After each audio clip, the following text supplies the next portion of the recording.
Donc me revoilà. Alors, voilà. Je vais vous montrer donc la page 100 euh, de ce rapport. Attendez, je vais vous la mettre comme ça. Est-ce que vous voyez bien là? Surtout que j'espère. Attends, je vais essayer de le faire comme ça.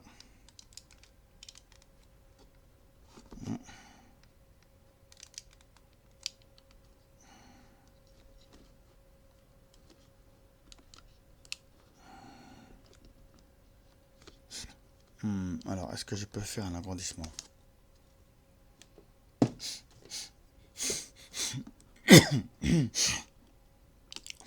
Je vais essayer de me rapprocher un peu. Voilà.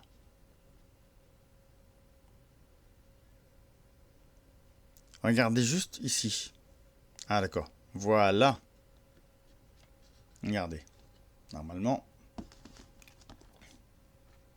à un moment, là, vous allez voir. Hein, attendez. Hop, hop, hop, hop, hop, hop. Voilà. Ce que je vous montre, regardez bien. C'est important. Ici. Will the... Enfin, voilà. Est-ce qu'ils veulent... Est-ce qu'en 80, on doit répéter l'expérience de 1930? Je répète.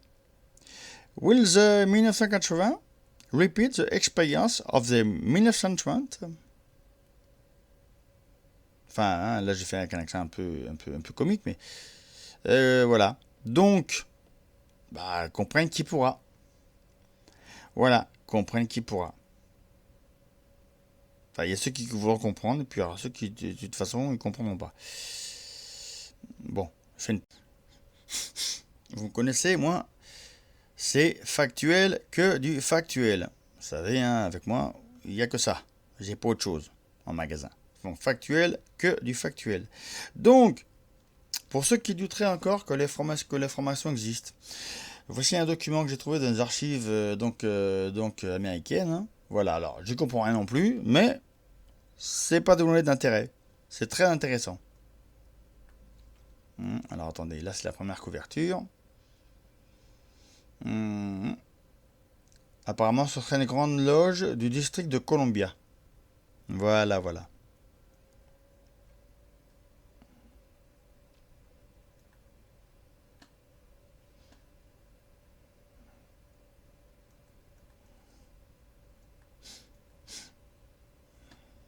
Là, vous voyez, c'est pareil, c'est fait, ce sont des documents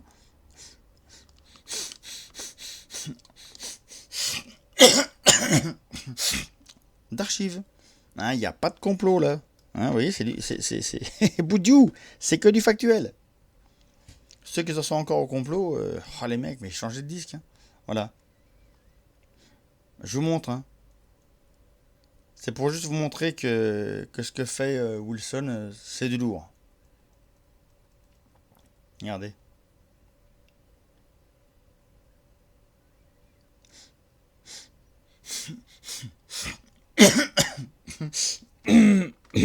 Excusez-moi. C'est avec l'air pollué qu'on a, effectivement, des fois, on a un peu de mal à respirer. Bref, mais ça s'améliore. Vous voyez? Ah, attendez, hop, regardez.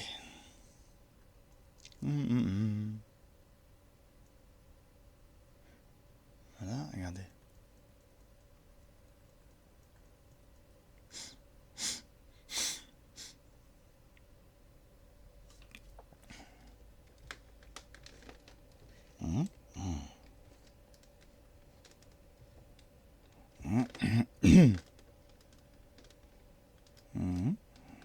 Bon, bah bref, voilà, c'est bien.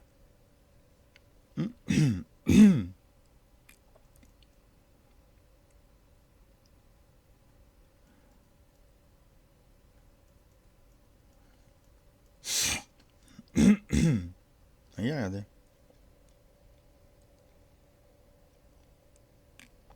Recevoir les visiteurs dans la grande loge. Voilà, enfin bon, après, hein. Vous voyez, là, il y a le contenu du bouquin.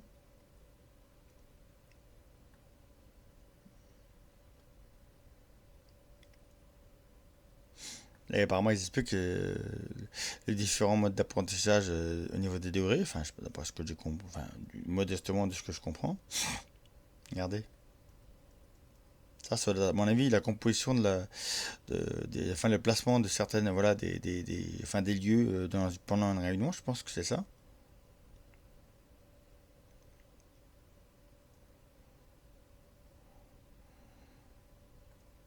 Oui, regardez. Donc là aussi, toi qui penses que c'est un complot, retourne dormir. Toi qui veux te mettre la tête dans le sac ou dans le sable, bah continue. Toi qui ne savais pas, bah maintenant tu sais. Mais bah pour tous les autres, eh ben écoute, vous en pensez ce que vous en pensez. Voilà. Mais chacun est libre de penser ce qu'il veut et de faire ses propres recherches. Donc, ne me croyez pas. Tout ce que je vous montre, ce sont mes propres recherches. Elles sont factuelles, ce sont des documents qui existent. Mais maintenant aussi, c'est aussi à chacun de vous de faire votre propre recherche. Il n'y a que comme ça qu'on y arrivera d'ailleurs, hein. Voilà.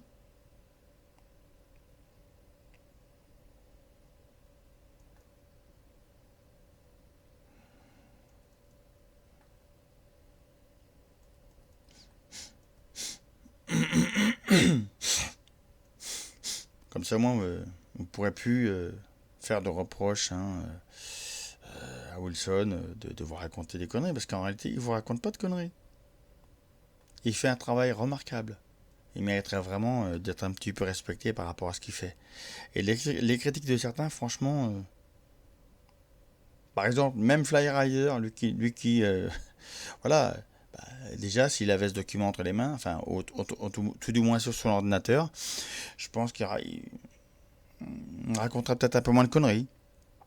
Parce que je dis pas que je dis pas que tout ce qu'il raconte ce sont des conneries, mais il y a certains sujets qu'effectivement il évite. C'est bien dommage. Et c'est pas parce que certains groupes de personnes ou certaines personnes détaillent ce genre de sujet qu'il faut les mettre de côté. D'un autre côté, c'est pas parce que non plus. Enfin, je comprends aussi que ils sont un petit peu furax au niveau de Chrysalide, par exemple, parce qu'effectivement, Chrysalide est sur les dents avec lui. C'est vrai. Mais d'un autre côté, je dirais que chacun a sa part. C'est-à-dire que Chrysalide, effectivement, il a peut-être beaucoup dérapé, mais à juste titre. Et à l'inverse, Flyrider, donc Maxime Nicole, a, devrait tourner au moins 8 fois sa langue dans sa bouche, voilà, avant de dire que des francs-maçons, enfin voilà, que ça n'existe pas, que ça n'intéresse personne. Voilà, alors bon, ça intéresse personne jusqu'à un moment où les gens, ils ont les documents sous le nez. Si on leur montre pas les documents, c'est sûr que là c'est du pipeau. Mais ouais, tu vois, moi Fly, comme je t'avais dit, moi je t'ai envoyé les données, je sais pas ce que tu en as fait, tu m'as pas répondu ou tu m'as répondu, moi j'ai toujours pas le mail. Mais enfin bref, tu t'es engagé à faire certaines choses, tu les as pas fait, en tout cas pour ce qui me concerne, et c'est fortement dommage. Mais bon, ça m'empêche pas de vivre ni de dormir moi de mon côté, hein. Là, les 2 vidéos que tu as fait dernièrement, je les ai fait suivre parce qu'elles sont excellentes. Tu t'améliores au fur et à mesure. Mais néanmoins, voilà, je comprends que t'es furax par rapport à certains qui, voilà, qui te lâchent pas à ce niveau-là. Bah, moi, je pourrais te dire juste une chose. Je sais pas, essaye de faire un direct avec eux, j'en sais rien, moi. Voilà, moi je viendrai au direct comme ça, comme on dit, on fera le rôle de pacificateur. Mais voilà, dire que, enfin voilà, enfin c'est un peu facile si tu veux de dire que les formations, en gros, ça n'existe pas, alors que moi je te montre un document factuel sous le nez, par exemple, comme ça, hein. Tu vois, c'est du concret ce document-là, il y a en tout il y a 105 pages.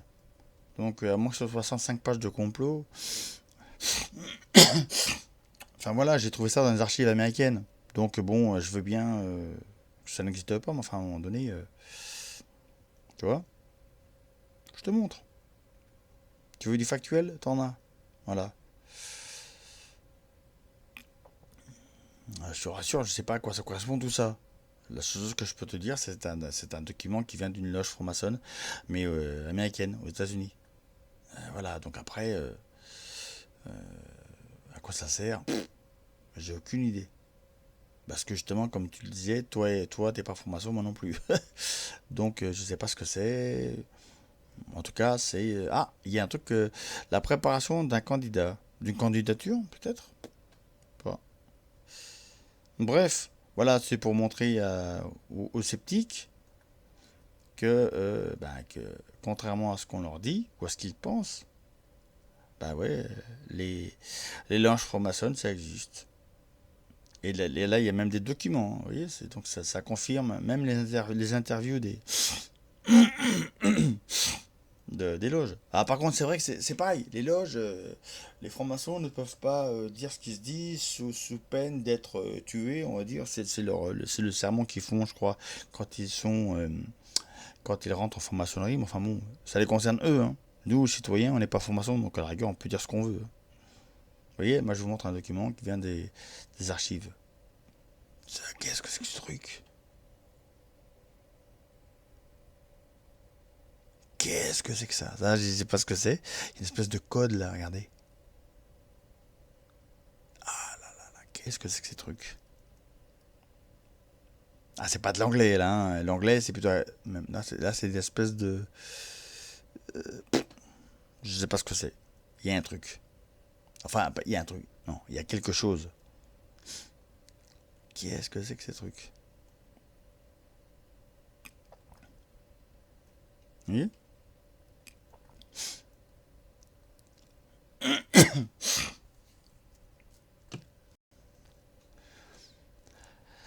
Là, on y va un peu vite, hein, parce que voilà, j'ai pas non plus.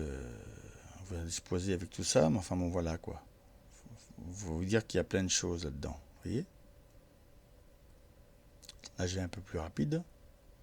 Mais voilà, ça fait partie des documents que j'ai trouvés, hein, qui sont accessibles.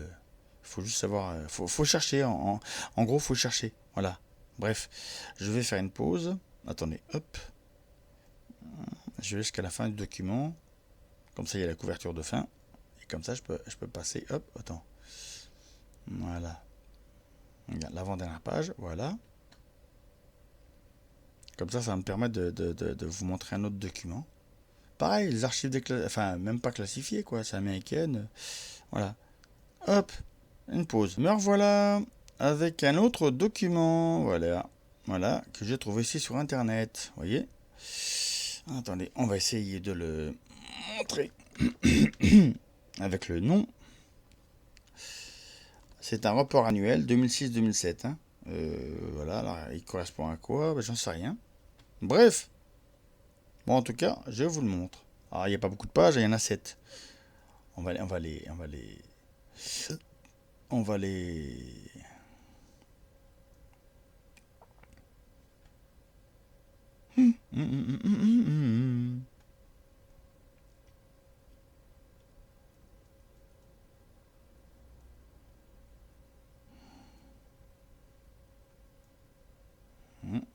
Je sais pas ce que c'est.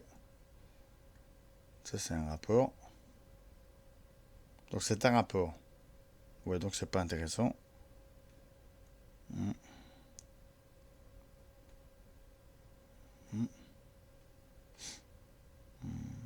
Ça doit être sur le fonctionnement de la franc-maçonnerie, j'en sais rien. Ah, ça c'est intéressant. Je crois qu'il y avait un intéressant. Mais hop. Donc a priori, ça concernera le fonctionnement de la franc-maçonnerie, ou en tout cas d'une certaine loge. Enfin, j'en sais rien.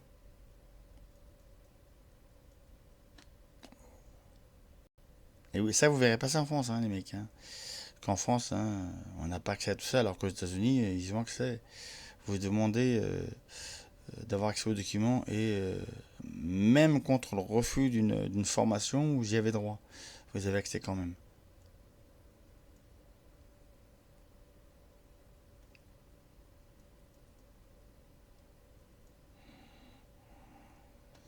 Je refais une pause. Hop. Donc, me revoilà. Voilà un autre document. Je ne sais pas ce que c'est, mais voilà, j'ai trouvé ça sur internet. Il y a quatre périodes, hein. 2006, 7, 8, je crois, ou 4, 5, 6, enfin bref, vous regardez par vous-même. Ça a l'air d'être, enfin c'est un truc hein, qui est apparemment très très intéressant hein, sur le voilà sur le financement. Enfin voilà, regardez, vous allez voir, hein. Devinez, faites vos recherches par vous-même, c'est très intéressant. Voilà, 2007 déjà, vous voyez. Regardez bien. Moi je le descends tout doucement. Bon, en même temps, putain, il y a 20 pages. Je vais peut-être pas tout vous montrer, mais regardez.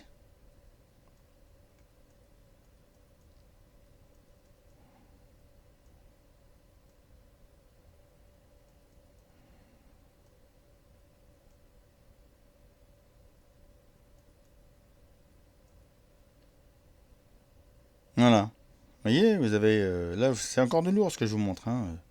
Enfin, après, je sais pas ce que c'est exactement, j'en sais rien.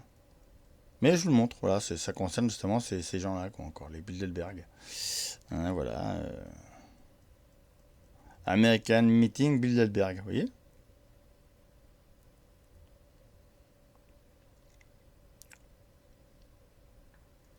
Voilà.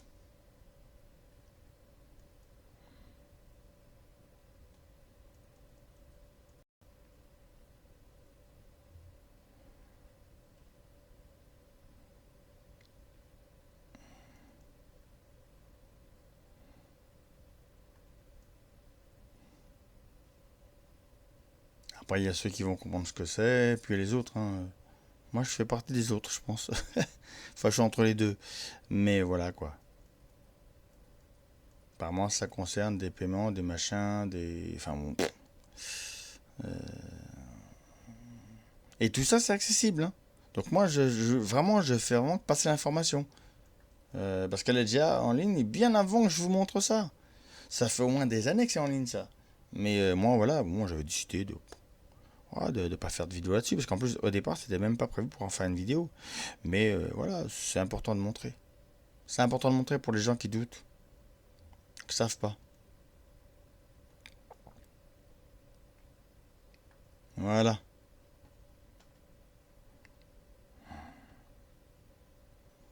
Je refais une petite pause. Revoilà. Avec la partie 2010. Oh, bah décidément. Vous voyez, regardez, pareil. Ça, c'est des trucs, je sais pas ce que c'est, hein. Bon. Return of Private Foundation. Ça par rapport à la fondation, je crois. Enfin, je sais rien. Mais au moins, vous regardez, voilà. Vous faites votre propre idée. Vous voyez, ça, c'est important de se faire son idée quand on a des documents. Vous voyez, c'est très important.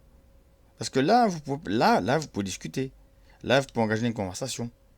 Parce que vous dites, ah ouais, attends, ça n'existe pas, regarde, ça c'est quoi, c'est des documents. Bon, la seule chose que je peux vous dire, c'est des documents comptables. Mais alors, c'est tout ce que je peux dire. Vous voyez.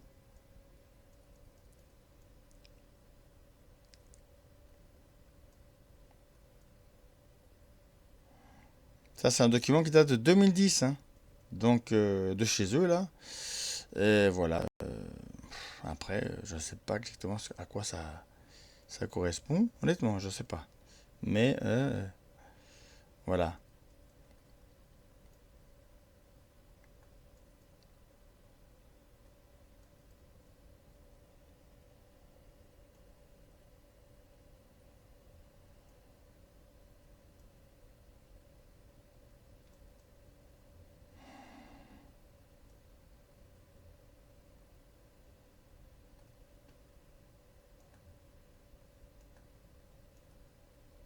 Hmm.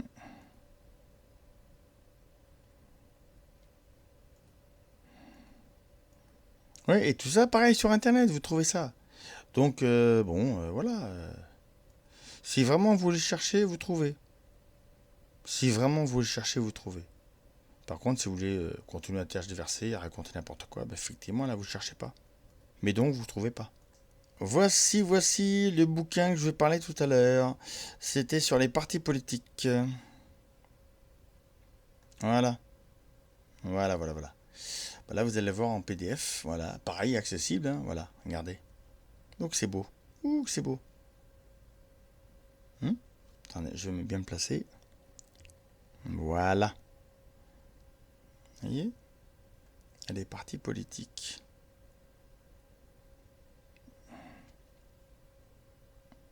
Regardez. Voilà.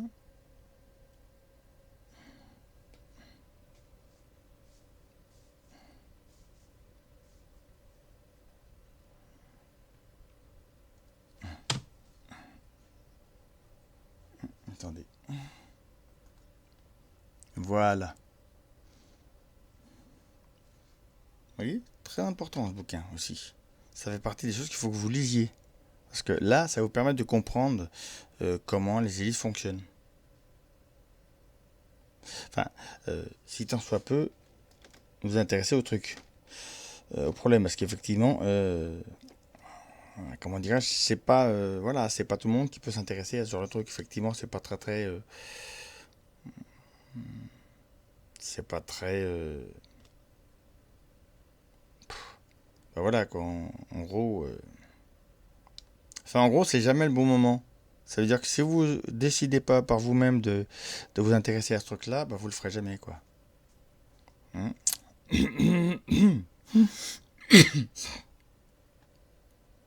Voilà.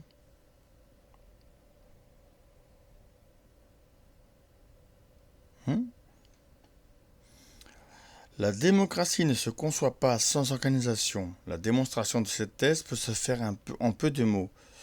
Une classe qui arbore en face de la société le drapeau de revendications déterminées et aspire à réaliser un ensemble d'idéologies ou d'idéaux, entre guillemets, hein, découle des fonctions économiques qu'elle exerce, a besoin d'une organisation.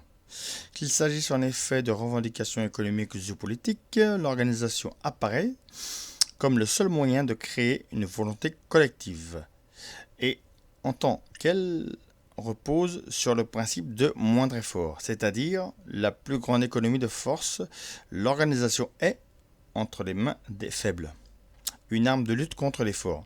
Effectivement, les forces de progrès, les forces de travail, c'est qui? C'est les petites gens, quoi. C'est nous. Voilà, parce que si on veut plus, on veut plus. Et c'est pas eux qui vont fabriquer.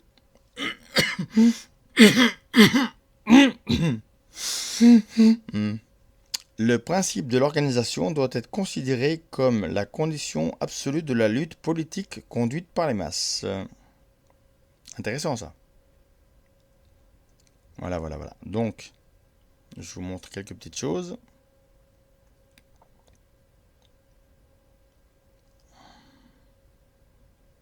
Vous voyez? Je vous montre des ouvrages. Hein. C'est le côté lecture aujourd'hui.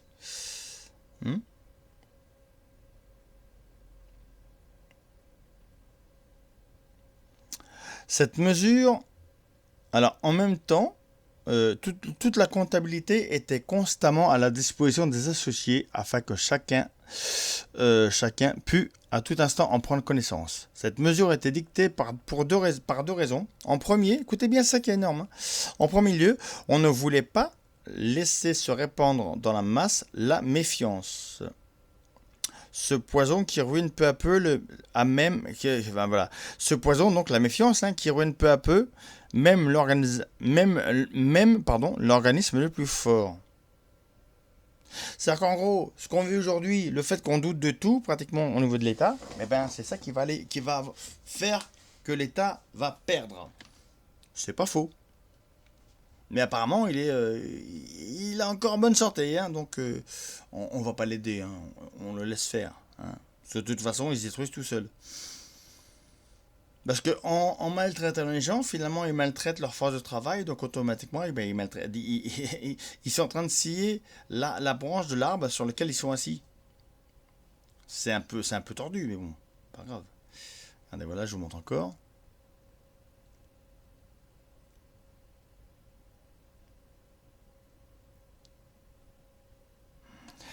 Il est cependant indéniable que tous ces instituts d'éducation destinés à fournir des fonctionnaires aux partis et aux organisations ouvrières contribuent avant tout à créer artificiellement une élite ouvrière, une véritable caste de cadets d'aspirants au commandement des troupes prolétariennes.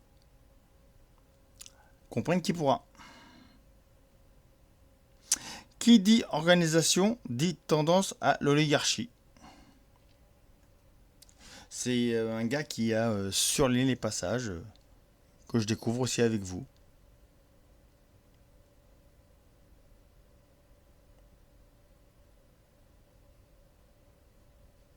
Chaque parti laisse insinuer dans son sein le système électoral indirect qu'il combat avec la plus grande véhémence dans la vie publique.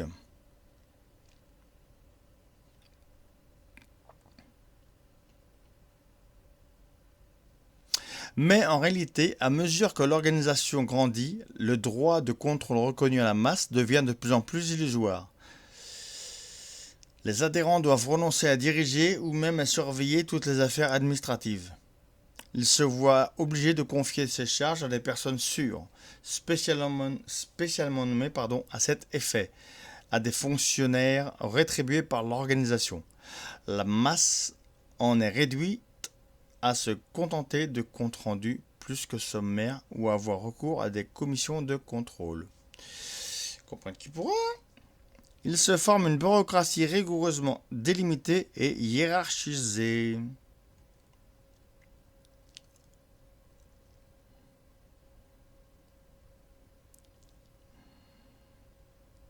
Oui, il y a des trucs, il faut vraiment que vous procuriez cet ouvrage. C'est vrai qu'il faut lire, mais c'est important. C'est vraiment très important. Voilà. Vous voyez, je vous montre plein de... Et là, pour le coup, c'est du factuel, ce que je vous montre. Il n'y a rien de... Je me permettrai pas, par respect pour chacun de vous, de vous raconter des conneries.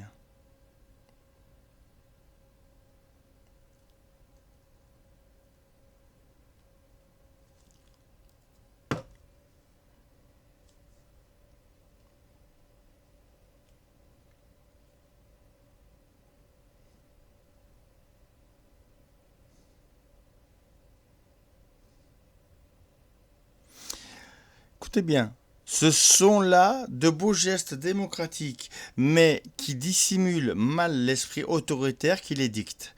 Quiconque pose la question de confiance semble s'en remettre au jugement de ses partisans, mais en réalité, il jette dans la balance tout le poids de son autorité, vraie ou supposée, et exerce le plus souvent une pression à laquelle les autres n'ont qu'à se soumettre. Comprenne qui pourra. Ça, c'est vrai que c'est un problème chez nous. Le besoin de chef chez les masses. En gros, on a besoin de leader. Et c'est vrai que même, comment il s'appelle Ah Même Saber Solo, il a raison. À quel moment on va comprendre qu'on n'a pas besoin de chef? À quel moment on va le comprendre? Bref. Alors,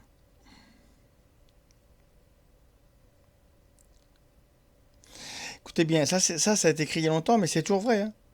Il n'est pas exagéré d'affirmer que parmi les citoyens jouissant de droits politiques, le nombre de ceux qui s'intéressent vraiment aux affaires publiques est insignifiant. C'est vrai. Bon, je pense qu'avec notre mouvement aujourd'hui des Gilets jaunes, je pense que c'est en train la tendance est en train de s'inverser beaucoup. Chez la majorité, le sens des rapports intimes qui existent entre le bien individuel et le bien collectif est très peu développé.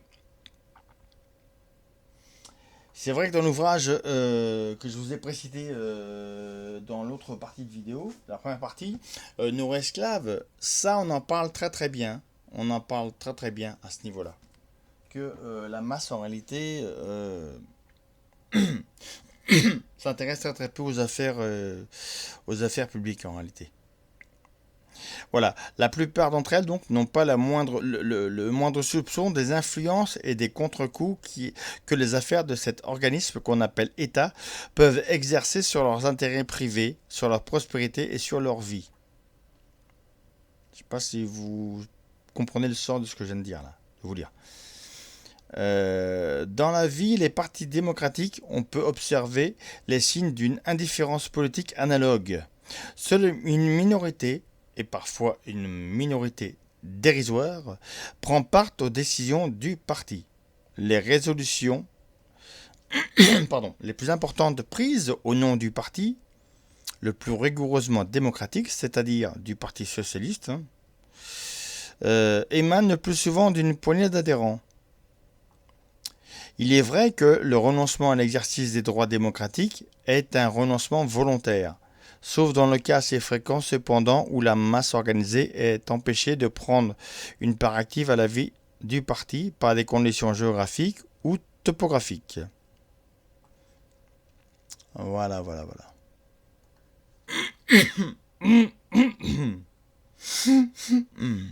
Alors, qu'est-ce que je pourrais vous dire d'autre? Enfin, il y a plein de trucs, hein. Le besoin d'être dirigé et guidé est très fort chez les masses, même chez les masses organisées du Parti ouvrier. Et ce besoin s'accompagne d'un véritable culte pour les chefs, qui sont considérés comme des héros. Ah, ça c'est bien, ça c'est l'erreur qu'on fait, c'est ça, hein. Ben, que quelqu'un soit charismatique, c'est bien, mais c'est à chacun de nous d'être finalement charismatique pour pouvoir enfin agir ensemble.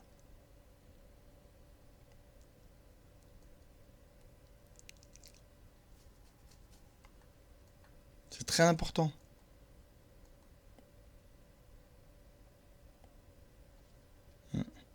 Bref, en fin de pause, je vais vous montrer d'autres.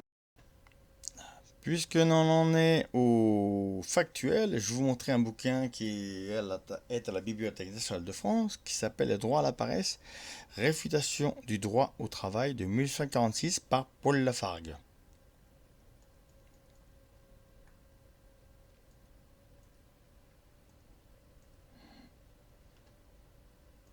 Donc ça a été écrit dans les années 1800, hein, précision. Mais trouvez ce livre si vous voulez comprendre comment fonctionne, enfin, ce qu'était le socialisme en réalité, le vrai. Lisez Paul Lafargue, vous allez être surpris de ce qu'il y a marqué dedans. C'est énorme ce qu'il y a marqué dedans. Écrit en 1983.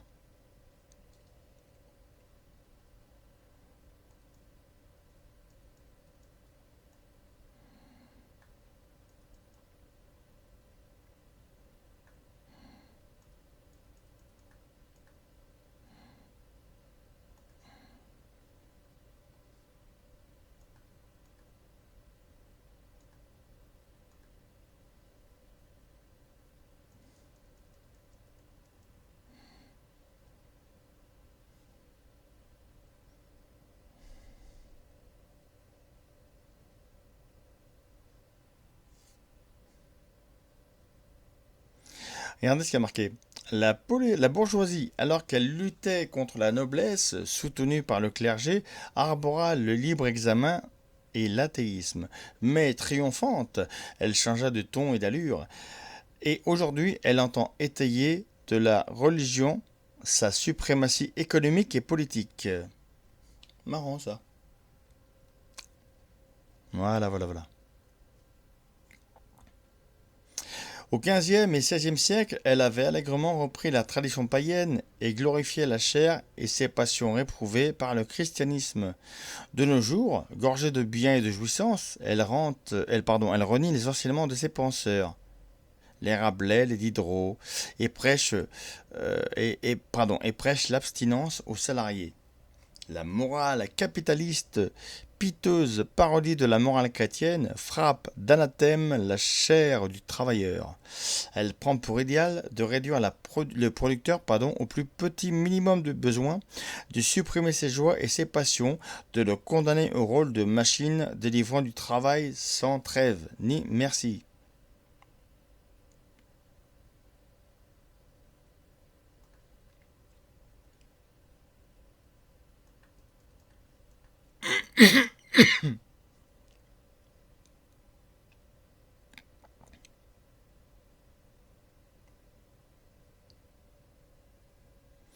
Les socialistes révolutionnaires ont à recommencer le combat qu'ont combattu les philosophes et les pamphlétaires de la bourgeoisie. Ils ont à monter à l'assaut de la morale et des théories sociales du capitalisme. Ils ont à démolir dans les têtes de la classe appelée à l'action les préjugés semés par la classe régnante. Ils ont à proclamer à la face des cafards de toutes les morales que la terre cessera d'être la vallée des larmes du travailleur.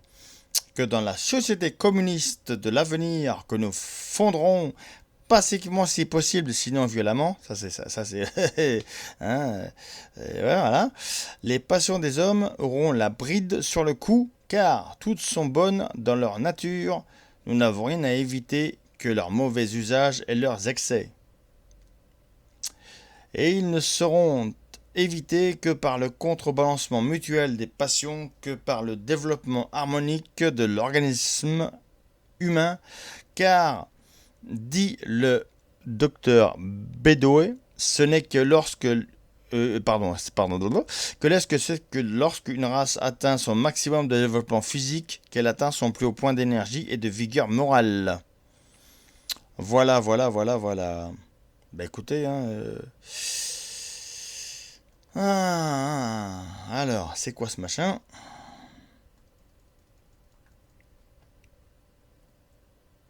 Tout est dit, si vous voulez, en réalité, dans ces bouquins anciens, tout est dit. Si vous voulez connaître une certaine vérité, en tout cas, si vous voulez avoir à combler les trous qu'il y a dans la compréhension de certains faits historiques, tout ça, regardez les anciens bouquins. Il n'y a rien de mieux que les anciens bouquins. Pas les rééditions, hein, les vrais bouquins. Voilà.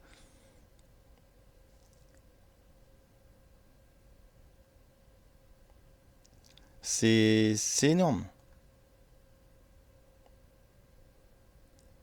Vous serez étonné de tout ce qui est en réalité, tout ce que l'on a oublié. Voilà. On a oublié un paquet de trucs.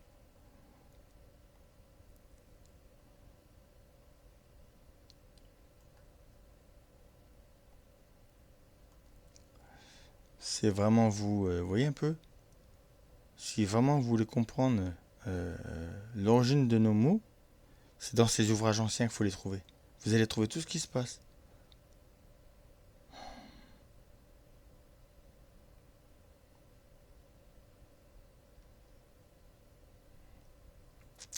Et si les douleurs du travail forcé, si les tortures de la faim se sont abattues sur les prolétariats, plus nombreuses que les sauterelles de la Bible, c'est lui qui les a appelés. Ce travail qu'en juin 1848 les ouvriers réclament, mais pardon, les armes à la main, ils l'ont imposé à leurs familles, ils ont livré aux barons de l'industrie leurs femmes et leurs enfants. Vous vous rendez compte un peu? C'est autre chose qu'aujourd'hui, mais en même temps, tout a été fait, tout a été tronqué pour qu'on oublie, par exemple, pour qu'on oublie la réalité de la Commune de Paris. Qu'est-ce qui s'est passé en réalité? Pour qu'on oublie qu'est-ce qu'a été la révolution de 1789. C'est pas ce qu'on nous a enseigné dans les livres, je suis désolé. Mais moi, le premier, j'ai cru à ces conneries. Et quand on regarde les archives, ben, on s'aperçoit que c'est une connerie. Voilà.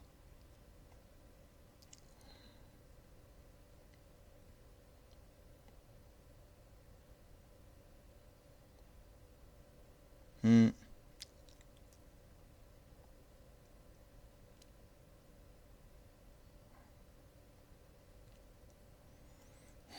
C'est pour ça que je vous dis, honnêtement, lisez, c'est important les livres.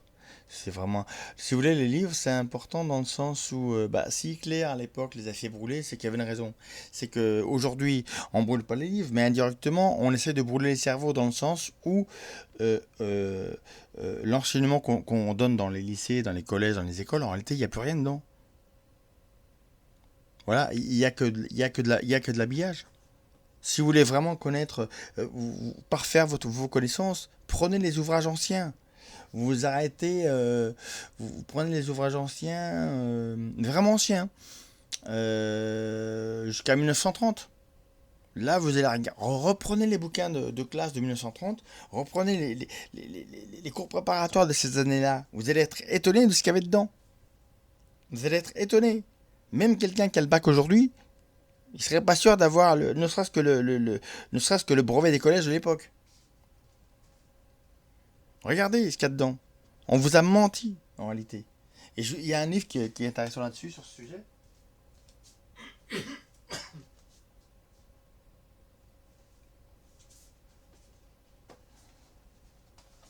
Enfin, il y a plusieurs livres, mais bon.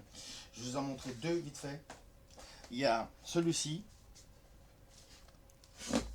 hein, je vous le montre vite fait. Regardez, c'est pour vous, hein. Moi j'ai déjà lu ce petit bouquin-là, mais bon, voilà. Il y a ce petit bouquin-là, L'enseignement de l'ignorance. Hmm, regardez. L'enseignement de l'ignorance. Vous voyez ça? Bah ça, c'est ce qu'on vit aujourd'hui. Enfin, ça fait quand même pas mal d'années, hein. Mais voilà, regardez bien.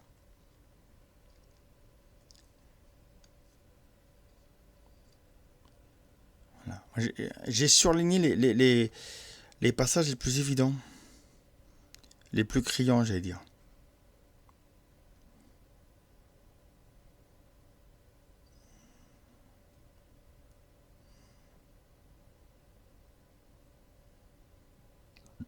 Voilà. Et puis il y a un autre livre qui s'appelle La fabrication du crétin.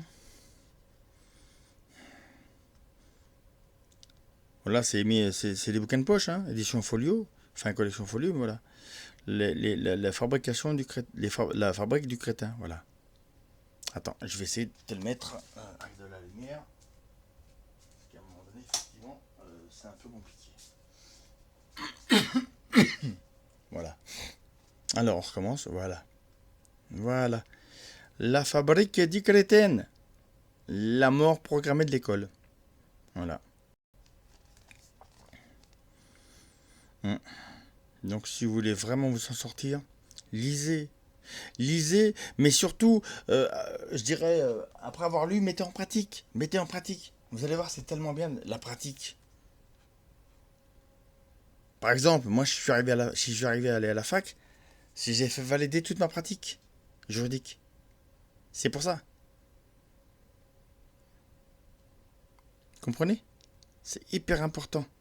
Hyper important. De lire, mais surtout après de pratiquer. C'est-à-dire de mettre ouais, de mettre en forme ce que vous avez appris. Pour vérifier par vous-même aussi. Voilà. Enfin, il y a plein de trucs comme ça, hein.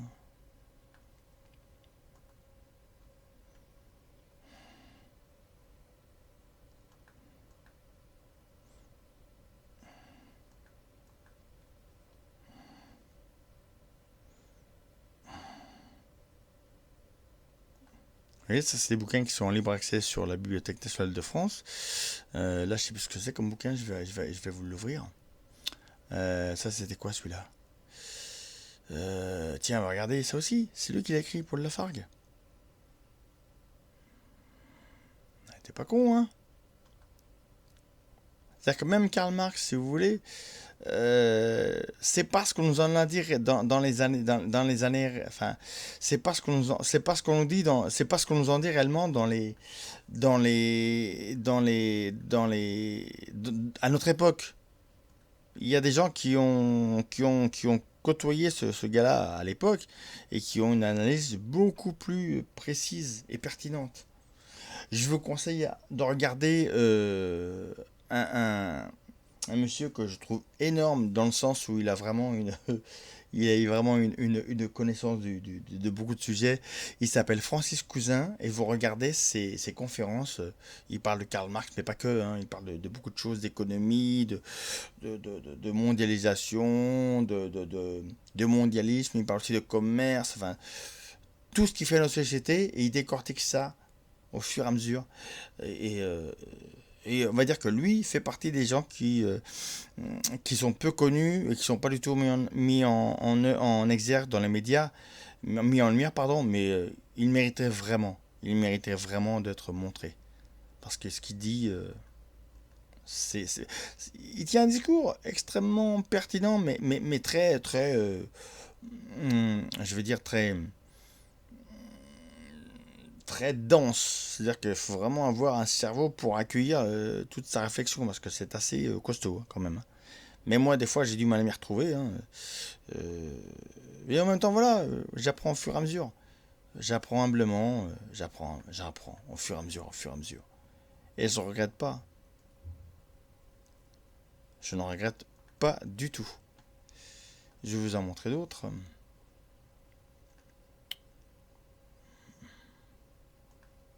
Je sais pas ce que c'est que celui-là.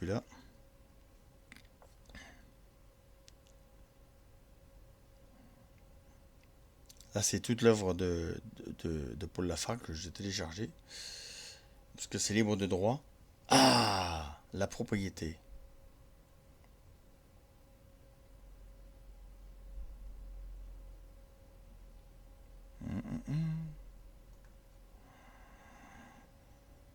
C'est pareil. Enfin, il y aurait des trucs tellement à dire que, effectivement. Mais bon, bref.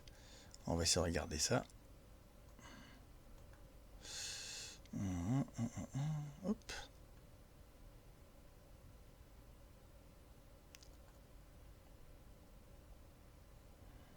Ah, d'accord, d'accord. Autant pour moi. D'accord, d'accord, d'accord. Bon, c'est pas. Ah, attends.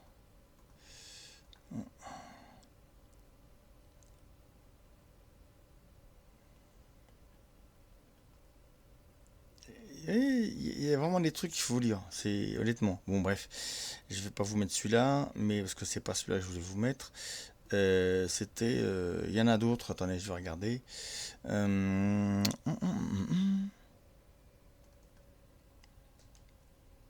Mais en tout cas, c'est des ouvrages très précieux qu'il est utile de posséder pour déjà.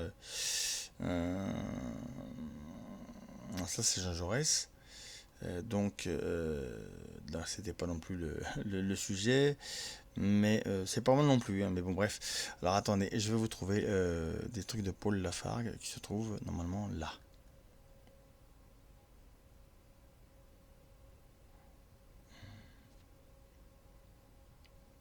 Donc, chacun de vous peut se constituer une petite bibliothèque.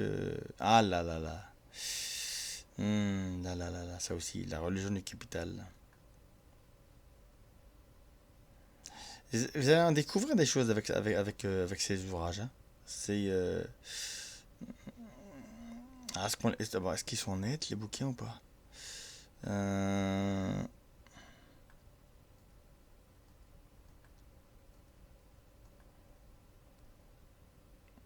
Bibliothèque du Parti Socialiste en réalité à l'époque, hein, voilà. C'était édité par le Parti Socialiste et ça coûtait 25 cents, 23 cents.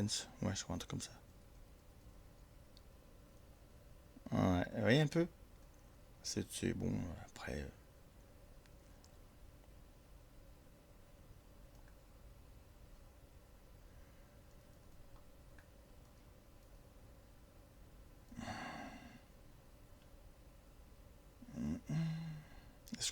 Est-ce qu'on voit ça clairement ou pas? Parce que si on voit pas ça proprement.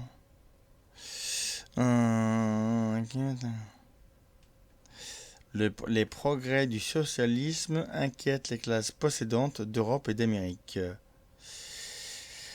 Il y a quelques mois, des hommes venus de tous les pays civilisés se réunissaient à Londres afin de rechercher ensemble les moyens les plus efficaces d'arrêter le dangereux envahissement des idées socialistes. Ah là là, on remarquait parmi les représentants de la bourgeoisie capitaliste de l'Angleterre, Lord Salisbury, Chamberlain, Samuel Morley, Lord Rudolph Churchill, Herbert Spencer, le cardinal Manning, le prince Bismarck, retourné par... pardon, oui, et Manning, là. Le prince Bismarck, retourné par une crise alcoolique, ah bon, avait envoyé son conseiller intime. Bref, bref, bref, bref, bref. Déjà à cette époque-là, c'était déjà la... C'était déjà attention, attention, le peuple va commencer un peu voilà, à avoir des idées qui le dépassent. Et en gros, il va falloir prendre des mesures. Ouais, sympa. Alors. Bref, bref, c'était pas celui que je voulais vous montrer, mais c'est pas un problème. Mais au moins, ça va vous donner, j'espère, l'envie de chercher. Parce que voilà, il y a plein d'ouvrages anciens, plein de bonnes choses.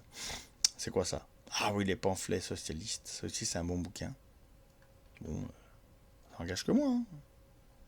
Mais c'est vrai que bon, c'est pas mal.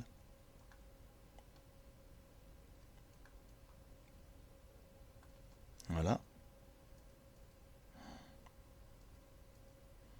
voilà,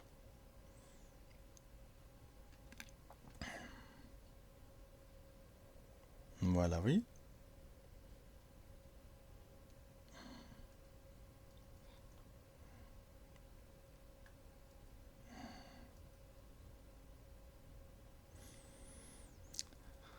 Regardez bien, c'est ça qui est énorme. Les écrits des socialistes sont d'ordinaire peu connus du grand public, bien qu'ils soient l'expression intellectuelle du mouvement qui soulève les masses prolétariennes et qu'ils aient contribué à lancer et à le diriger.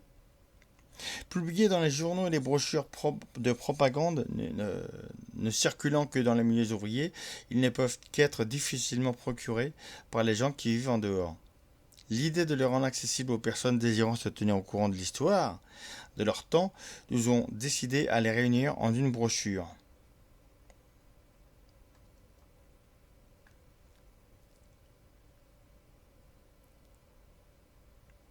Le droit à la paresse, donc, a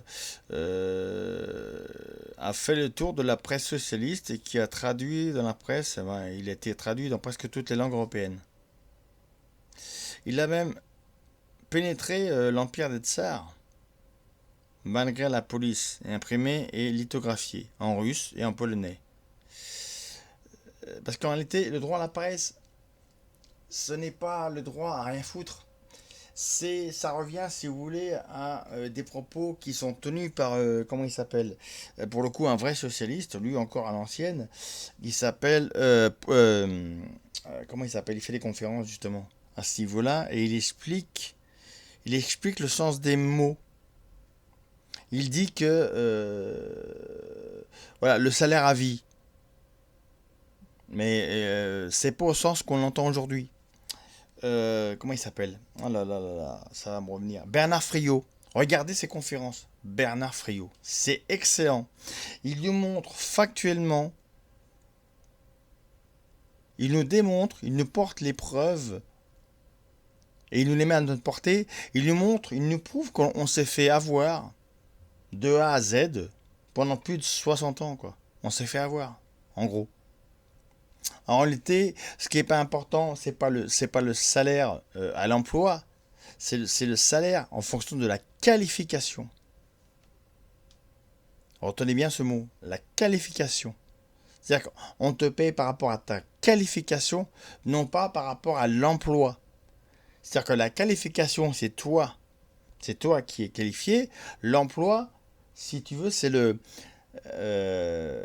c'est le salaire par rapport à un job. Voilà, tu vas postuler pour un emploi. Postuler pour un emploi, c'est postuler pour quelque chose dont on ne maîtrise rien. On est là, on va postuler pour un emploi, on signe un contrat, mais on ne maîtrise rien de ce qui va être fait par nous. Alors que quand on a un salaire par rapport à notre qualification, c'est nous-mêmes par rapport à nos compétences qui faisons selon et avec nos compétences. C'est pas la même chose. Vous voyez le machin? Et donc, le salaire à vie tient compte de la qualification et non pas des chaînes d'esclavage que l'on nomme emploi. Voilà. Enfin, c'est pour résumer, hein, mais honnêtement, regardez Bernard Friot, les conférences. Je vais essayer de vous en mettre quelques-unes là pour vous illustrer ce que je viens de dire là à l'instant. Je fais une pause et on revient. Me revoilà. Voilà le Bernard Friot. Vous voyez? Là, je vous mets un truc. Voilà. Ça, c'est intéressant. Regardez, c'est énorme. Toutes ces vidéos, ces conférences. Mais honnêtement, ce gars-là, il vaut vraiment le détour. Si vous voulez des gens compétents, vous regardez, par exemple, dans un gouvernement, dans l'idéal, il faudrait qu'il y ait Bernard Friot, il faudrait qu'il y ait Francis Cousin, il faudrait qu'il y ait des gens comme même Étienne Chouard, hein, par rapport à la finance, il faudrait qu'il y ait des gens comme Pierre Hillard, parce qu'au niveau historique, il connaît son sujet aussi, il faudrait des gens, enfin, voilà, en réalité,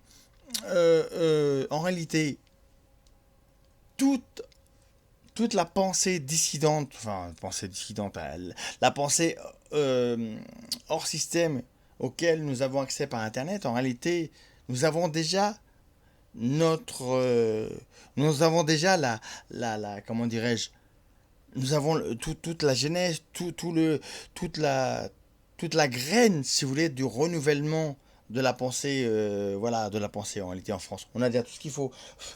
C'est simple. Quand vous comparez l'ordre établi, enfin l'établissement actuel au niveau regardez dans les organes de presse, vous regardez tous les penseurs actuels aujourd'hui, vous les comparez à ceux-là, mais il y en a aucun qui fait le poids, quoi. Aucun, aucun. Il y a peut-être une exception ou deux, mais c'est tout. Tout le reste des vrais penseurs, ils sont là. Ils sont déjà là, en réalité. Il faut juste qu'on leur rende hommage en s'emparant de leurs idées. C'est c'est- c'est énorme. C'est honnêtement, c'est énorme. Alors, comment dire? Je vais essayer de vous trouver une de ces vidéos qui est excellente. Enfin, elles sont toutes bien, mais elles sont vraiment énormes toutes ces vidéos. Euh, Regardez tout ça. Tout ça, c'est des vidéos. Honnêtement, il n'y a pas mieux. Il n'y a pas mieux. Il n'y a vraiment pas mieux. Après, hum, euh,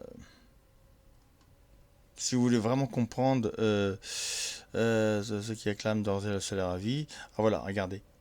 Là. Je sais pas si elle est en français, celle-ci, c'est parce que bon, on va voir. Mais regardez, regardez bien, ça vaut le détour. Et là, je me tais. Les derniers chiffres du chômage, ils ont été publiés il y a 2 heures. Le nombre de sans-emploi poursuit donc sa course ascendante. On en compte 16 000 de plus au mois de mai. Tiffaine de Tricorne. Le gouvernement espère une stabilisation du chômage, mais les mois défilent, toujours à la hausse. Mai marque un nouveau record. La France comptait en mai 3 552 200 personnes sans aucune activité. Et sur un an, le constat est sans appel, plus 5%. Alors qu'attendre de la fin de l'année? L'INSEE prédit une stabilisation de la courbe, mais pas d'inversion. Le gouvernement, de son côté, mise sur le frémissement de la croissance. Eh ben on n'est pas rendu. D'ailleurs, on le sait tous, comme je vous le disais dans la dernière vidéo, va falloir s'habituer au fait que notre société est devenue durablement une société de croissance lente, et que ce n'est pas d'un bond de croissance inopinée que viendra le salut. Pourtant, les gouvernements successifs continuent de croire ou de nous faire croire qu'il suffit que les entreprises se portent bien, créent de la valeur, portent la croissance pour que, naturellement, le chômage se résorbe. C'est tout l'esprit du CICE. Du CICE, du contrat du... je vais dire du perdu. Bon, bref, c'est pas ce que je voulais vous mettre. Je vais vous mettre une autre vidéo. Hein. Hop. Lorsque j'ai commencé à travailler la sécurité sociale, je suis parti de ce qui m'est ensuite apparu être une mythologie, hein, c'est-à-dire il était une fois le Conseil national de la résistance, une union des communistes aux gaullistes, la CGT à 5 millions d'adhérents, le Parti communiste 30% des voix, le patronat dans les choux du fait de la collaboration. Et ces circonstances avaient permis la création de la sécurité sociale au terme des ordonnances d'octobre 1945.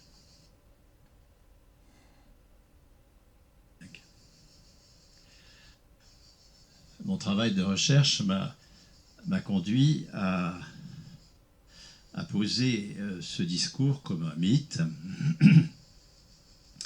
Et ce qui me paraît au contraire particulièrement utile d'apporter à un moment où le mouvement populaire, même s'il est marqué par des dynamiques permanentes, hein, les gilets jaunes, des occupations d'usines, des grèves, etc., etc., ce mouvement populaire est sur la défensive depuis plusieurs dizaines d'années.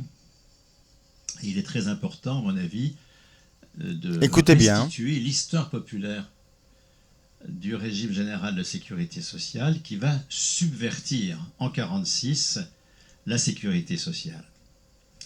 En 1945, rien ne se passe. Tout est déjà là. En 1945, vous avez 70 000 salariés dans 1000 caisses de sécurité sociale. C'est une institution tout à fait considérable qui a été créée à l'initiative patronale depuis la fin du XIXe siècle. Vous avez au cœur de ce dispositif de sécurité sociale les allocations familiales qui sont une arme de guerre contre la hausse des salaires. Il a été inventé d'abord pour les fonctionnaires, parce que c'était les seuls dont le salaire faisait l'objet d'un débat public à la fin du XIXe siècle, lors du débat parlementaire sur la loi de finances. Et puis il s'est étendu ensuite au secteur privé. Il s'agit d'éviter la hausse générale des salaires en la concentrant sur les seuls chargés de famille. Et la CGTU, par exemple, la CGT animée par les communistes, va combattre avec une très grande fermeté les allocations familiales. Les allocations familiales, c'est ce qui va permettre, par exemple, lors des occupations d'usines de 1936, de convertir une revendication de hausse des salaires de 30% en une hausse des salaires de 15%, et puis 15 points de cotisation patronale à la caisse des allocations familiales gérées par les patrons.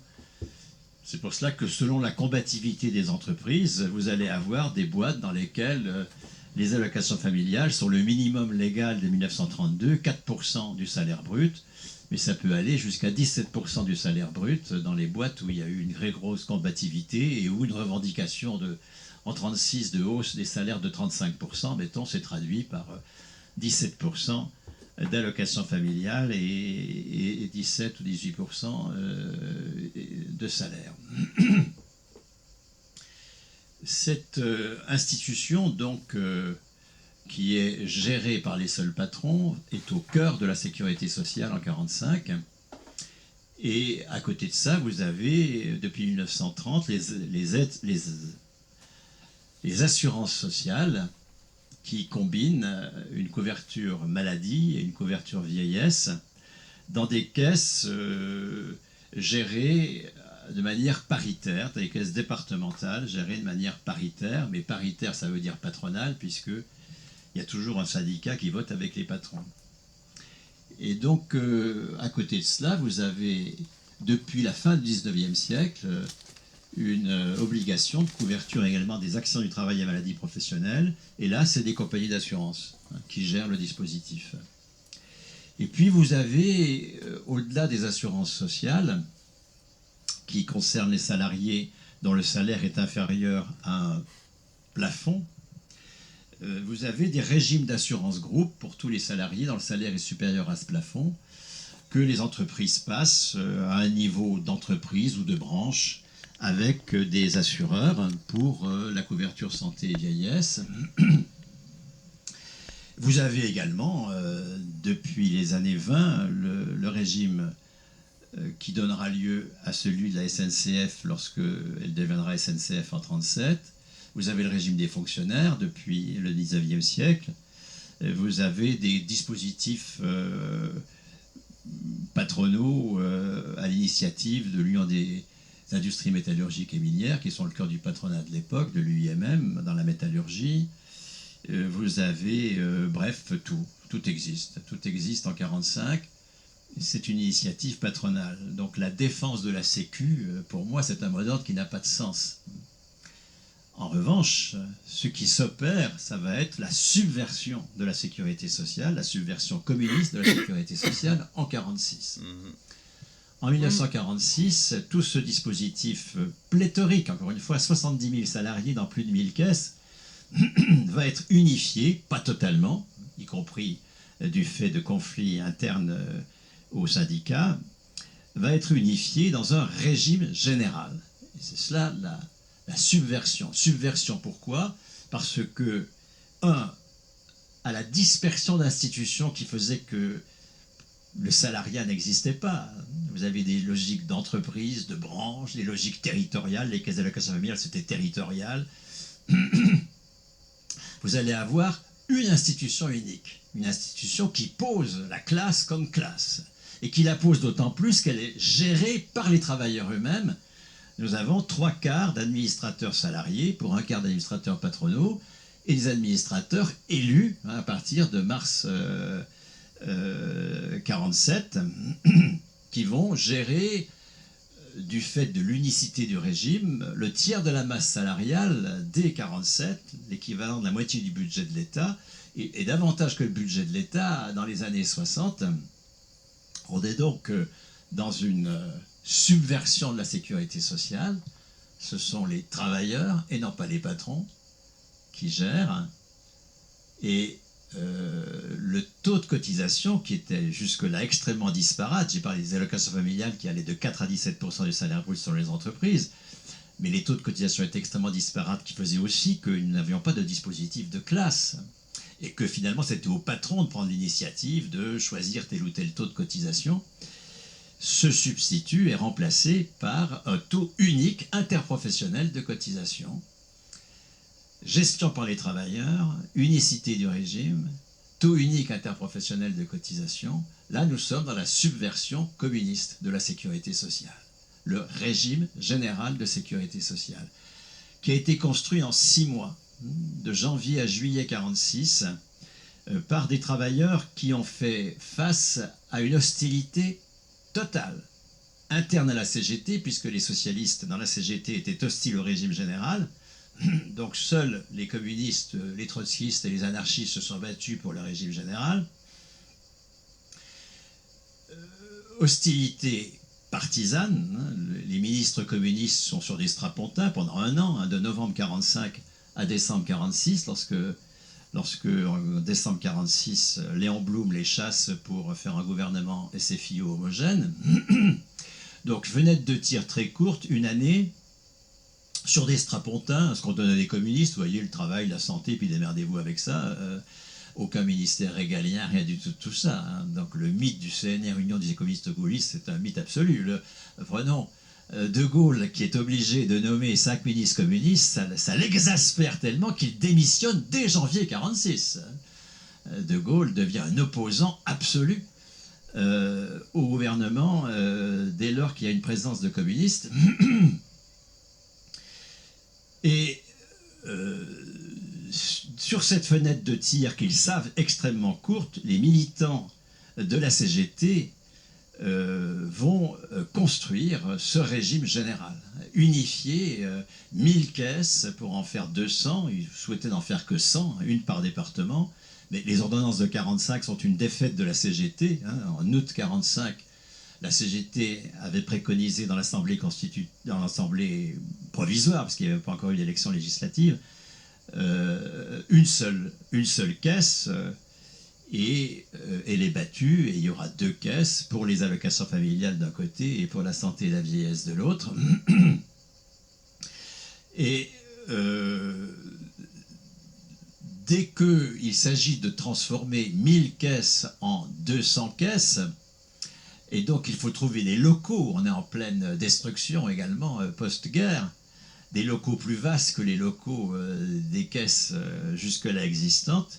Dès qu'un militant communiste de la CGT a trouvé un local vide, il est immédiatement préempté par un ministère tenu par les socialistes ou par le MRP, les démocrates chrétiens. Donc, face à une hostilité à peu près totale, vous avez une mobilisation populaire entièrement imprévue, construite certes par des décennies de travail politique ou syndical, mais imprévue, comme souvent les mobilisations populaires. Et cette mobilisation populaire va générer une fierté considérable. Pourquoi? Parce que l'enjeu de cette mobilisation, c'est la responsabilité économique. Très intéressant. On pourrait dire que la mobilisation des Gilets jaunes, en parallèle, même si elle a été, entre guillemets, la genèse, c'est les élites qui ont mis ça sur le terrain, quoi, hein, qui l'ont déclenché, on va dire. Mais effectivement, il en est ressorti quoi? Une fierté et un désir de se réapproprier nos propres droits, de retrouver notre pays, de retrouver, voilà, notre indépendance de toute cette gangrène politique, je dirais, à tous les niveaux, quoi. Trop de conflits d'intérêts, trop de magouilles, trop de copinage, de pantouflage, de manipulation, de mensonges de la part des élites. Aujourd'hui, on dit stop, on dit non, Et on ne lâche rien. Et on ne lâchera rien du tout. Et donc c'est pour ça que c'est très intéressant ce que disait là à l'instant Bernard Fayot. Et c'est pour ça que je vous invite vraiment à lire les ouvrages que je vous ai mis là, que je vous ai mis sous les yeux. Par exemple, tiens, encore un là. C'est des ouvrages anciens, mais qui viennent du passé et qui vont nous éclairer. Regardez, ça, c'est énorme, ça aussi. Les trusts américains, leurs actions économiques, sociales, politiques. Vous n'allez pas aimer ce bouquin. Je l'ai lu en partie. Non, je crois que j'ai lu le premier tome, je crois. Il est assez important, mais ce qu'il y a dedans, c'est dégueu, quoi. C'est dégueulasse. Mais c'est vrai, c'est l'histoire. Et vous allez découvrir pas mal de choses qui vont pas spécialement aller dans le sens de vos croyances, mais ce sont des faits. Voilà. Et elle a été écrite en 1903. Donc voilà.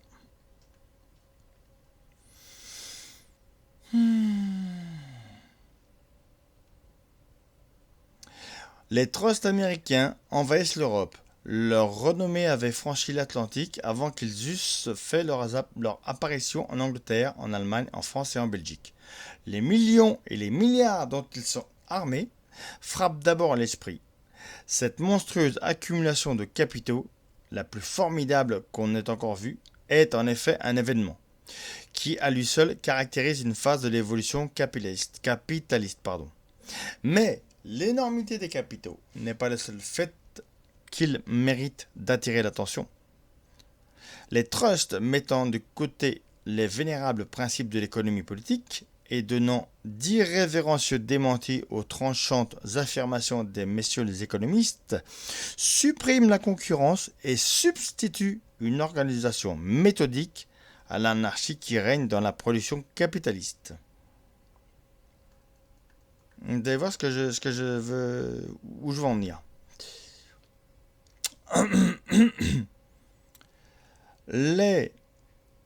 Voilà. On revient un petit peu en arrière. Juste là, voilà.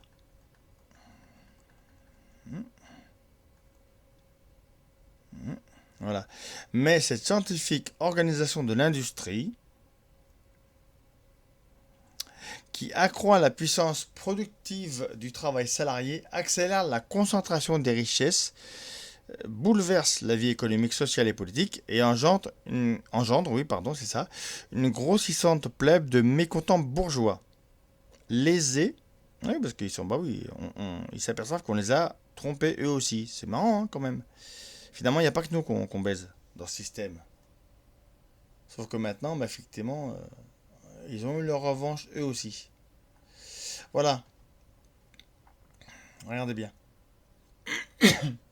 Donc des mécontents, donc lésés dans leurs intérêts matériels et élaborent des crises économiques et des événements révolutionnaires.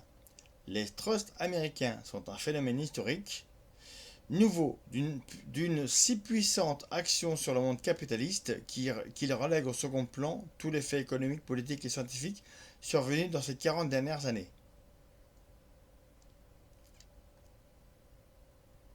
Je ne sais pas si vous imaginez la chose. Alors,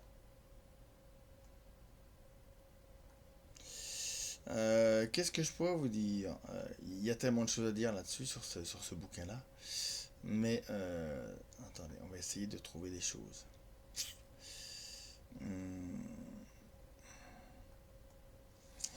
Je suis là. Hein.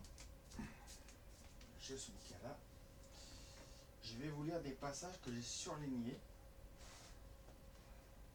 C'est pas là. Voilà, les trusts américains et les partis.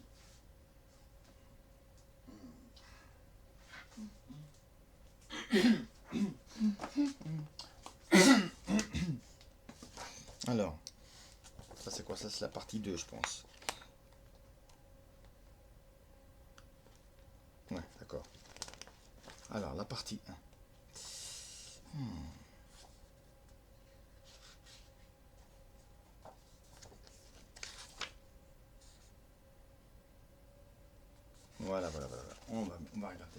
je vais attirer votre attention. Alors là, j'ai ressorti la version papier que j'avais imprimée il y a un petit moment, parce que j'avais donc surligné des passages qui me semblaient intéressants. Alors là, je vais là à la page 9. Attendez, 9. On va remonter. Voilà, 9.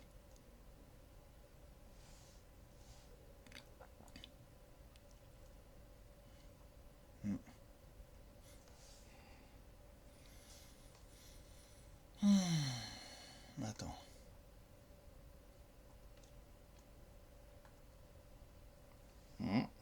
C'est ça. Non, attends, oups.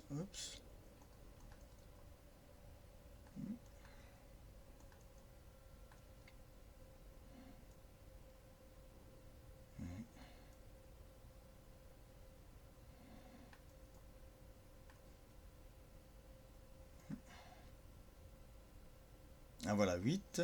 Voilà, regardez. Je vous montre la page 9. Hop. Voilà, la page 9. Là, voilà. Voilà ce que j'avais surligné. Voilà.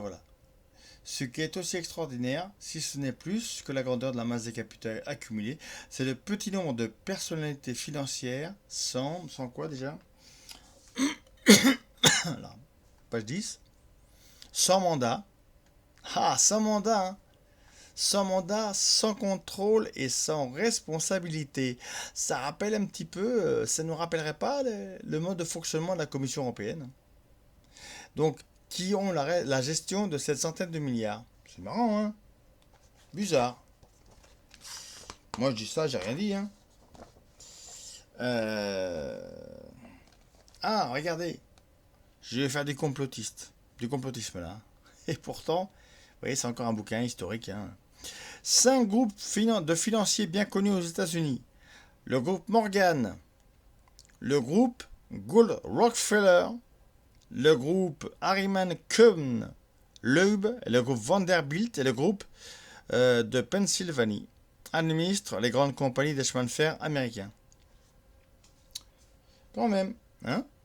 Les financiers qui forment ces 5 groupes, sous le nom de différentes sociétés, administrent les entreprises individuelles, commerciales et financières les plus diverses. Ils prélèvent des bénéfices, bien entendu, hein, sur les chemins de fer, les banques, le charbon, les minerais de fer, le cuivre, de cuivre, d'argent, sur l'acier, le blé, la viande, etc. Toute la production agricole et industrielle des États-Unis leur paie un tribut. C'est intéressant. Vous voyez ce que je veux dire? Mais l'action pressurante de cette poignée de capitalistes, c'est-à-dire ils nous prêtent jusqu'au citron, jusqu'au trognon, ne s'arrête pas aux limites de l'Union américaine. Elle s'étend sur toute la Terre. C'est bizarre. Le trust du pétrole des États-Unis s'est partagé l'exploitation des deux mondes avec le trust du pétrole de la Russie, où dominent les Rothschild. Les deux trusts s'entendent pour régler les prix de vente et se substituer l'un à l'autre quand il est besoin. Ainsi, le trust américain, ne pouvant, à cause de l'insuffisance de sa production, remplir ses contrats avec l'Asie, les cède au trust russe. C'est bon à savoir. Alors, qu'est-ce que j'avais vu?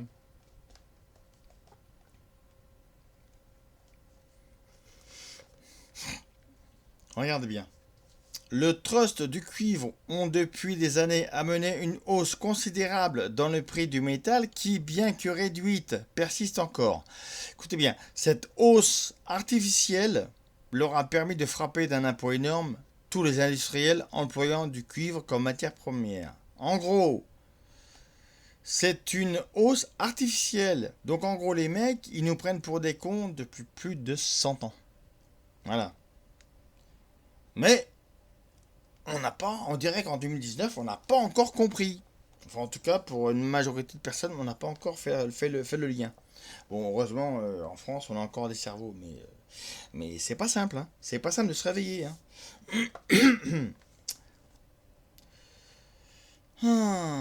Regardez bien. Ici, le trust de l'océan, à peine âgé de quelques mois, bouleverse déjà les conditions générales d'exploitation des transports maritimes en France.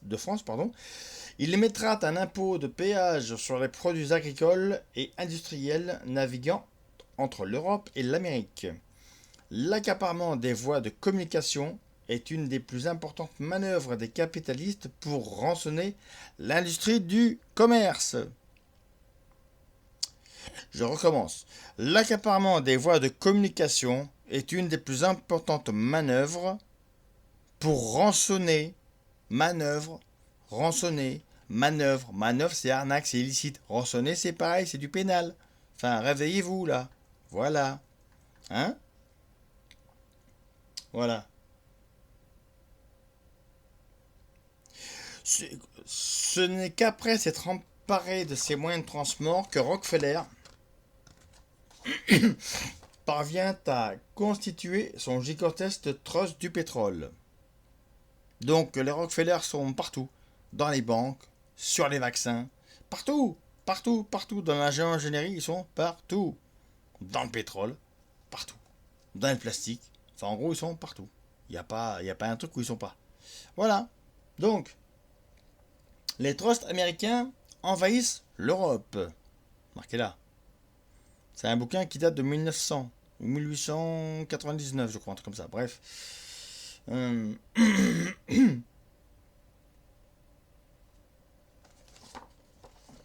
Vous saisissez mieux le machin? Voilà.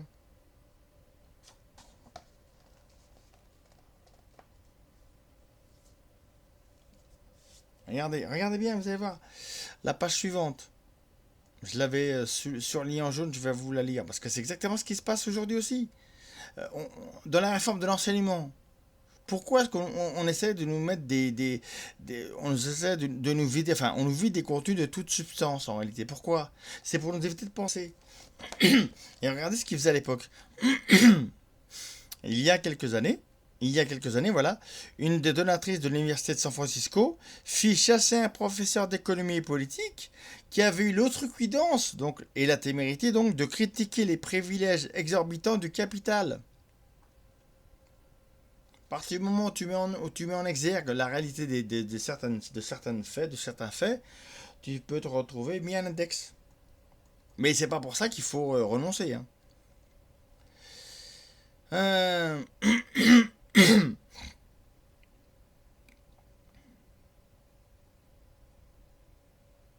Regardez, Rockefeller trouve cependant que leurs enseignements ne portent pas suffisamment de fruits.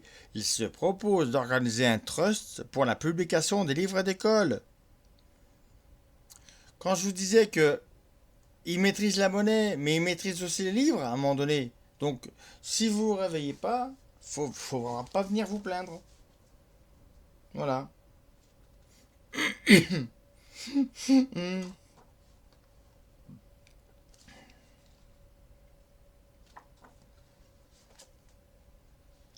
L'avilissante, regardez encore, l'avilissante courtisanerie des prêtres et des intellectuels persuade ces détrousseurs de classe ouvrière que, comme les rois de l'ancien temps, je pense, hein, de l'ancien temps, oui, non, de l'ancien régime, pardon, ils possèdent par des droits divins les mines, les fabriques et les banques.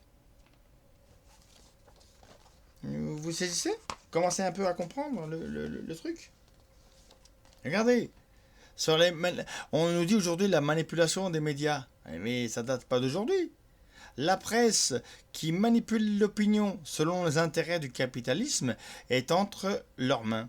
Ils détiennent des télégraphes qui sont industrie privée et tout journal qui aurait la velléité de secouer leur joug verrait sa communication télégraphique supprimée.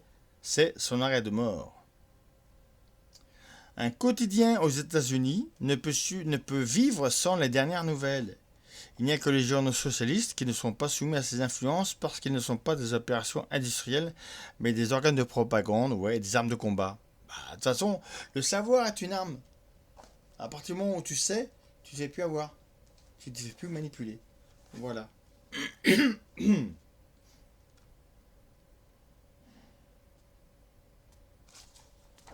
Vous comprenez mieux l'urgence de lire les vrais bouquins, de vous réapproprier l'histoire. Ça, on ne l'a pas enseigné, ça, hein, à l'école. Hein. Pas rêver. Hein.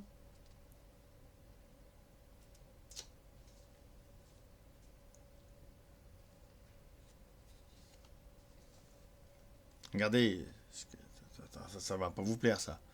Et pourtant, c'est un fait aussi. Donc, quand on parle de corruption, ça existe. Et ça fait longtemps. Regardez. Ça fait partie d'un truc que j'ai souligné sur la version papier. Regardez ce qu'il y a marqué à la page 15 en bas. La corruption fleurit. Attendez, je vérifie déjà si je l'ai. Ouais, c'est bon. Regardez. La corruption fleurit superbement dans le monde de la politique et de la magistrature. Les défenseurs des trusts prétendent qu'elle est un fruit, qu'elle est un des fruits de la concurrence électorale et du suffrage universel.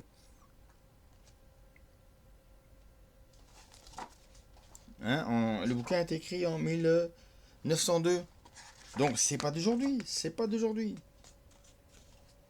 Mais voilà, ça peut. Je dirais, plus on sait, plus on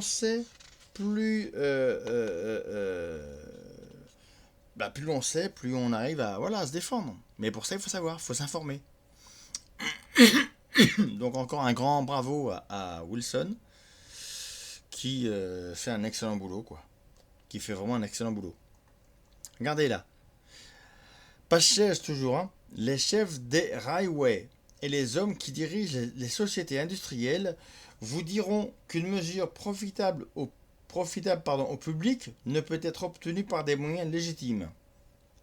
À cause de la corruption judiciaire et législative que produit le démagogisme qui oblige les trusts à arriver à leur juste droit par des moyens illégitimes.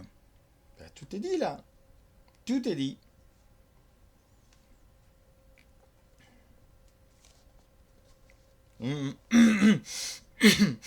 Regardez. Ceux qui vont nous parler de complot, hein. Regardez, comment il s'appelle, Fly Rider. C'est un bouquin qui a été écrit donc par Paul Lafargue en 1909. Et donc c'est un socialiste, un vrai, quoi. Voilà, un pur, un dur. Et comme disait Fernandel, je crois, ou Gabin, c'est un tatoué. Donc les Morgan, donc de la JP Morgan, quoi. Hein. Donc les Morgan et les Vanderbilt ne daignent pas briguer les places politiques. Ils préfèrent tenir les ficelles qui font mouvoir députés, sénateurs, ministres et présidents de la République comme des pantins. Ils forment un gouvernement occulte, mais réel au-dessus du gouvernement d'apparence factice. Voilà. C'est du complot. Hein. Bah ouais, bah oui, c'est sûr. Hein, c'est là. C'est tout ça. C'est tout ça le complot. Hein. Voilà, c'est marqué là. Tout ce qui est surligné là, vous voyez? Des fois que, hein, je vais vous montrer, mais des fois que je vais vous montrer la partie que j'avais surlignée moi. La partie papier. Vous voyez la partie papier? Hop, elle est là, regardez. Oups. Je vous la montre, regardez. Voilà, regardez, hop. Voilà. Vous voyez là? Tu vois bien là? Elle est bien ma caméra quand même. Hein. Petite caméra à 31 €, mais qu'est-ce qu'elle fait le boulot? On n'a pas besoin de caméra à plusieurs milliers d'euros. Hein. Voilà, vous voyez? Voilà. Vous voyez, ça c'était des gens à l'époque qui avaient un cerveau, qui avaient une réflexion, et qui disaient bah, les vérités, hein, les vérités, même si elles n'étaient pas agréables à entendre.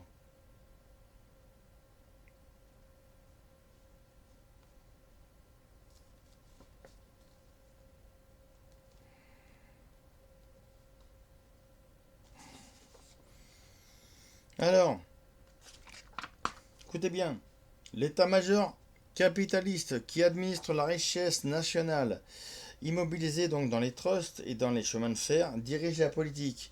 Il prépare une quoi? Il prépare une quoi? Ah, pardon, oui. Il prépare une fédération panaméricaine. Tiens, c'est bizarre. Je vous renvoie à la Pan-Eurasie, tout ça, dans les conférences qui ont été faites par Pierre Hillard, à ce niveau-là, au niveau du mondialisme. Vous allez comprendre d'où ça vient, le Panamérique, tout ça, etc. Il vous explique très bien. Donc, une fédération panaméricaine réveille agressivement la doctrine, mord et force au gouvernement des États-Unis à se faire le protecteur des nations de l'Amérique du Sud pour accaparer leur marché au détriment de l'industrie européenne et à renier la traditionnelle politique pacifique pour se lancer dans l'impérialisme à la conquête des colonies et de débouchés. Voilà.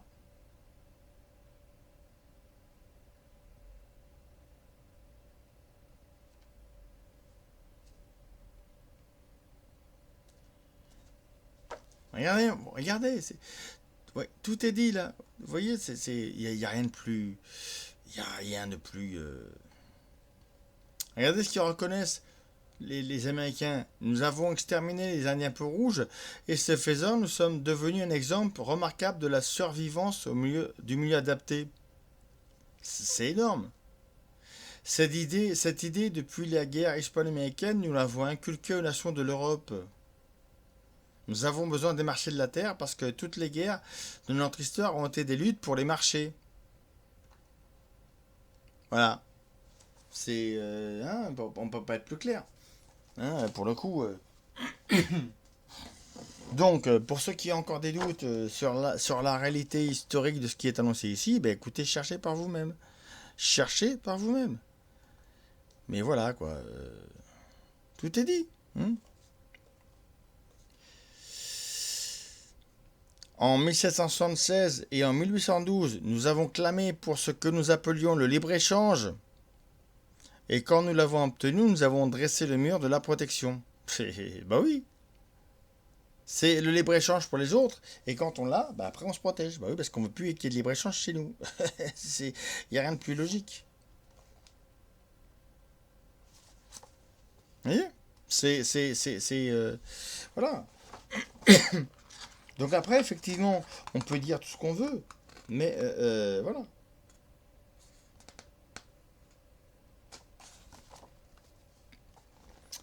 La page 18. L'état-major capitaliste ainsi qu'Attila dévastera la terre par le fer et par le feu pour réaliser des profits en écoulant des marchandises. Voilà. Tout ça pour faire du commerce du pognon en réalité. Voilà. Hein, voilà. C'est là.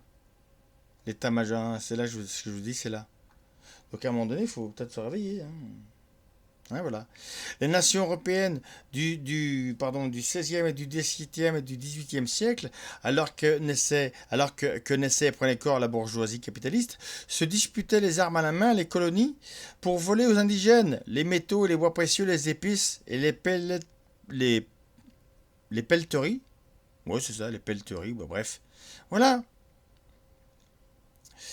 Donc, la bourgeoisie capitaliste parvenue à son apogée, s'arrache par la ruse et par la force les colonies et les marchés, pour les inonder des marchandises volées au travail salarié. Voilà. Donc, quand Julien Gall vous dit dans certaines de ses vidéos qu'en réalité, les nations européennes ont été volées, détruire les nations, je dirais les peuples, on va dire les peuples, on ne peut pas dire sous-évolués, mais enfin bon, les peuples qui n'étaient pas européennes, c'est vrai, c'est marqué là, c'est reconnu dans un document officiel, accessible à la Bibliothèque nationale de France, écrit par un socialiste, un vrai Paul Lafargue, il explique très bien, regardez le surlignage mon surlignage en jaune. Voilà, donc tout est vrai. Voilà.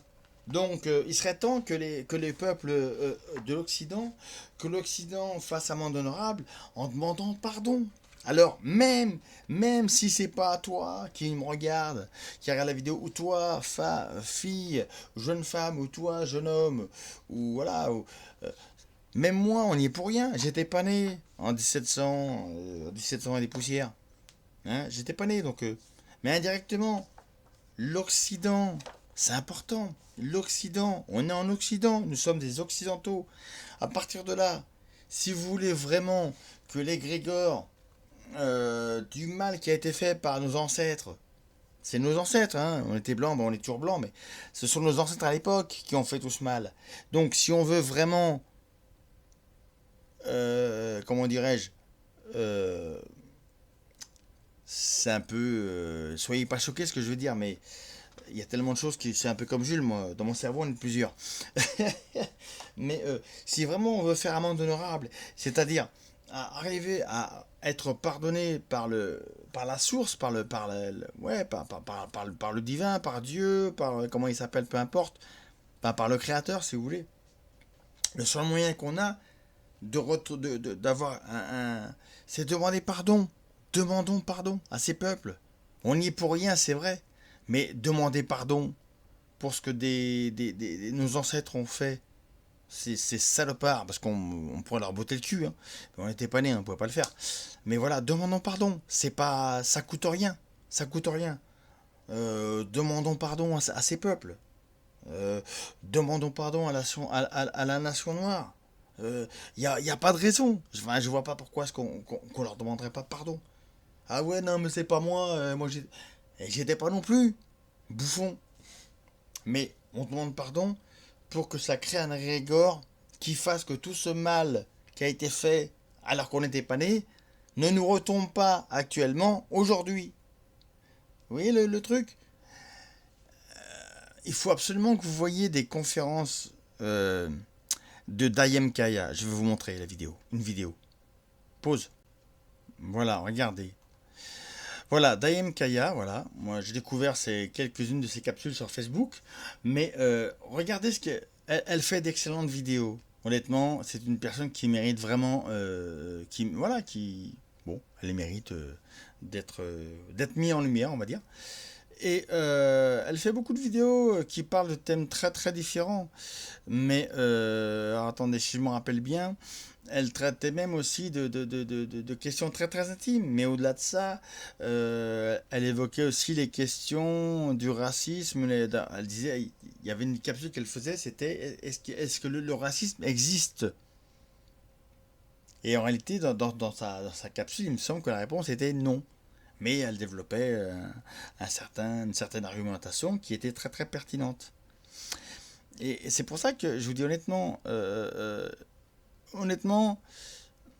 voilà, ça coûte rien de demander, de demander pardon. Je veux dire, moi je suis pas responsable de ce qui s'est passé en 1776. Chacun de ceux qui vont regarder la vidéo non plus. Mais ça va créer un agrégore qui va, énergétique donc, qui va permettre justement que tout se déséquilibre au niveau cosmique, on va dire, au niveau cosmique, au niveau de l'espace, au niveau de nos énergies à nous aussi. Tout va se remettre en équilibre. Mais si vous le faites pas, il y aura pas de rééquilibrage. C'est-à-dire qu'il soyons humbles et soyons, comment dirais-je, soyons un minimum,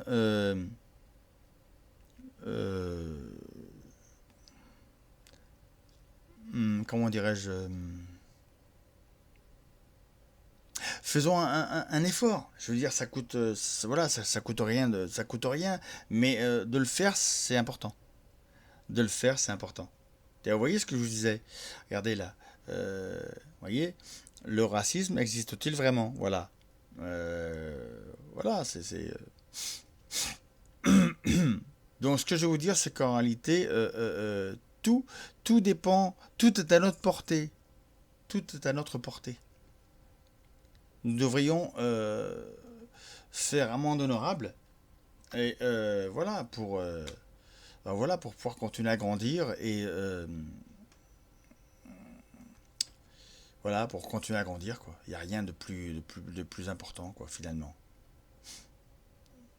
Voilà. Bref, Je crois que j'en ai assez dit là pour aujourd'hui, hein. Je pense que je vous ai montré suffisamment de documents. Ouais, il y aurait ça aussi que je pourrais vous montrer, mais bon, c'est dans la Bibliothèque nationale de France, la BNF. C'est dans la partie ouvrage numérique, hein, bibliothèque numérique, Gallica, voilà. Et vous allez voir la fonction économique de la bourse, contribution à la théorie de la valeur. Pareil, c'est excellent. Si vous voulez, voilà, si vous voulez vraiment de l'information, vous prenez ces anciens ouvrages et vous allez découvrir, voilà, vous allez avoir du concret. Des concrets, bon, un peu anciens, mais du vrai, voilà, vous allez avoir du contenu là. Et le plus important, c'est ça. Voilà. Voilà. Voilà. Bah écoutez, je crois qu'il n'y a plus rien à dire. Je vais couper l'antenne, si je peux dire. Je fais une pause pour vérifier et je reviens tout de suite.